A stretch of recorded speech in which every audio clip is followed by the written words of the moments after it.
brazílskeho klubu RS Encantado. Najprv to bol Bardejov a následne až Dolný Kubín. A teraz sme mali možnosť sledovať prvý náznak šance.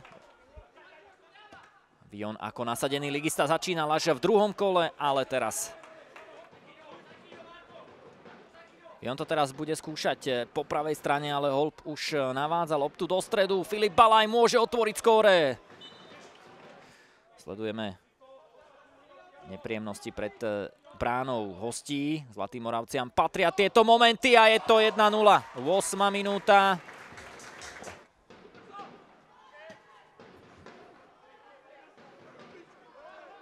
Ďalšia akcia Zlatých Moraviec a možnosť na ďalší gól, ktorý aj padol.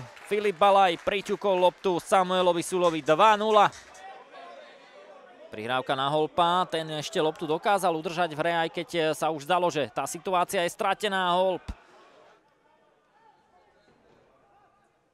Lukáš Grešák. Narážačka Zlatých Moraviec, ktoré sú v pokutovom území. Ešte šanca na tretí gól a predstavte si, čo teraz.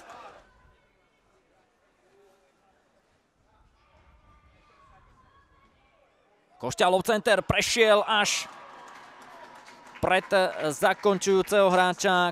Čaká prémia 5000 eur. Sú finančné čiastky, ktoré môžu kluby zarobiť. Jaroslav Holub. A dobrý pas smerom na Kuzmu. Tu je Mondek. 4-0. 16 doplňala trojica treťoligistov. Ďalšia šanca Zlatých Moraviec. 54. minúta. 5-0. Center pred bránu Dolného Kubína a je to aj 6. gól.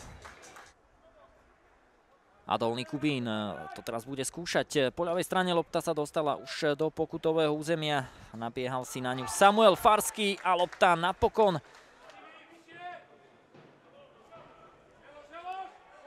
Šimon Penzeš. Rýchla akcia Zlatých Moraviec. Karol Mondek. Možnosť.